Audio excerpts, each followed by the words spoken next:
Buat saya di penjara juga. Yang masuk, saya jamin kehidupannya. Mereka pun saya kasih barang untuk ngedarin di dalam.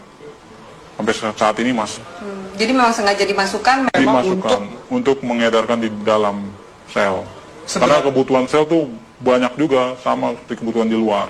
Berapa persen dari 100% penghuni lapas itu pakai narkoba? Hampir semua ya.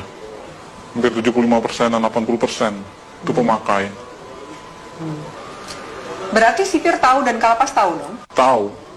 Itu hal umum. Karena kan kita juga masuk barang itu nggak mudah. Biasanya itu uang tip atau apa segala macam. Selalu diminta. Berapa biasa minta? Sipir berapa, kalapas berapa? Ya nominalnya masih jutaan ya, belum ratusan juta. Masih jutaan. Misalnya jutaan, sipir tuh dapat berapa sih? Sipir sebulan bisa dapat 5 juta, 7 juta. Tergantung kita bawa masuk barangnya berapa banyak. Oh barangnya sekian ya tinggal di itu aja proses. Kalau kalapas dapat berapa sih? Kalapas dia puluhan juta. Yang paling banyak demand-nya itu di penjara mana? Cipinang. Lebih banyak dia bandarnya. Salah satunya banyak kan anak buah saya selama ini yang ketangkep di mana. Mereka di dalam ya saya tanggung semuanya. Dia di dalam, hidup keluarganya di luar, saya tanggung semua. Oke. Sampai dia keluar. Sampai dia keluar. Secanggih apa sih bisa ngatur peredaran narkoba di dalam penjara? Alat-alat mereka canggih dong? Canggih. Mereka alat-alatnya lebih canggih dari pemerintah Indonesia sendiri ya. Masa? Iya. Secanggih apa? Dari mulai telepon, mereka pakai satelit, langsung tembus satelit. Tidak ada lagi lewat operator-operator Indonesia. Mereka semua pakai satelit. Jadi nggak bisa disadap? Nggak bisa disadap. Sangat sulit untuk disadap. Tidak akan ada habisnya Indonesia. Karena Indonesia target terbesar di Asia untuk peredaran. Untuk peredaran. Kenapa Indonesia jadi target? Karena demand yang begitu besar? Demand yang begitu besar. Keuntungannya juga besar. Hukumannya juga ringan. Soal hukuman? Iya.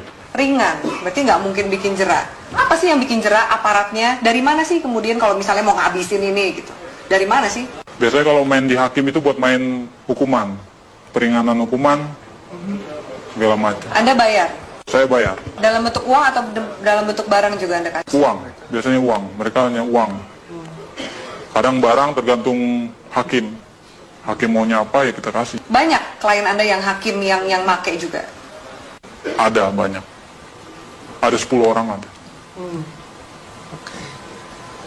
Bagaimana Anda menggunakan uang yang luar biasa banyak ini? Biasanya Anda menghabiskan untuk apa? Biasanya saya habisin buat pesta-pesta aja. Pesta, saya beli barang, segala macam apa, kebutuhan. Kebutuhan dalam arti ya saya lihat orang-orang kaum-kaum yang kurang mampu juga sebenarnya saya kasih. Beramal juga? Beramal. Tapi kan dari duit seperti itu, duit haram, duit panas. Ya, istilah kata buang sial. Kalau di kalangan itu buang sial, harus. Anda nggak takut ketangkep? Enggak. Karena saya percaya, saya di dalam pun saya dijamin. Dan keluar pun masih ada tempat buat saya. Kecuali hukuman mati ya, mungkin banyak yang kapok. Susah nggak sih keluar dari jaringan ini? Sangat sulit. Karena semuanya itu sudah terpantau oleh bos. Kita pun juga nggak tahu kan anak buah bos seberapa banyak. Yang kita tahu kan hanya segelintir orang yang saya percaya ada 30 orang. Mungkin dari lain ini ada lagi anak buah bos yang mantau saya juga. Bagaimana posisi saya, peredaran saya, perkembangan saya. Oke. Dari Jakarta sendiri, selain 5 bos Anda ini, Iya, ada juga jaringan-jaringan yang lain? ada. Banyak. Di Jakarta aja ada sekitar 50 jaringan. Yang saya tahu 50 jaringan, mungkin lebih. Itu yang saya tahu. Jaringan ini lebih besar atau sama kuatnya dengan jaringan Anda? Macam-macam. Tergantung dari barang sih biasanya. Kalau barang kita bagus, banyak juga jaringan ngambil di kita juga. Makanya barang itu nggak pernah akan habis. Tidak akan pernah habis di Indonesia. Walaupun mereka menangkap, menyita segala macam berapa ribuan ton, ratusan kilo ton, itu nggak akan pernah habis. Karena itu cuma sedikit, paling seujung jari ya, ujung jarinya dari total barang yang ada di Indonesia. Kalau BNN sendiri, gimana Anda sebagai bandar ngelihat BNN? BNN saya lihat sih Untuk saat ini tergantung orang-orangnya sih, BNN juga. Sama lah sama yang di Polres, Polda, segala macam. Istilah katanya kan orang Indonesia itu hanya butuh duit. Semuanya ujung-ujungnya duit. Asal kita punya duit, ya lolos. Sampai ke jaringan, kalau kepolisian juga? Kepolisian udah hal umum. Udah nggak bisa di ini lagi. Nggak mungkin dibersihin? Nggak mungkin dibersihkan. Karena memang aparatnya pun pemakai. Kenal sama bandar, kenal barang, nyuplai barang juga, begitu. Seterusnya. Bea Cukai gimana? Bea Cukai juga mengawasi kan? Iya. Seperti ini? Bea Cukai ada permainan juga. Maka kita di Bea Cukai itu ada sekitar 5 orang kita pegang di sana. Untuk tiap ininya. Apa peran 5 orang di Bea Cukai ini?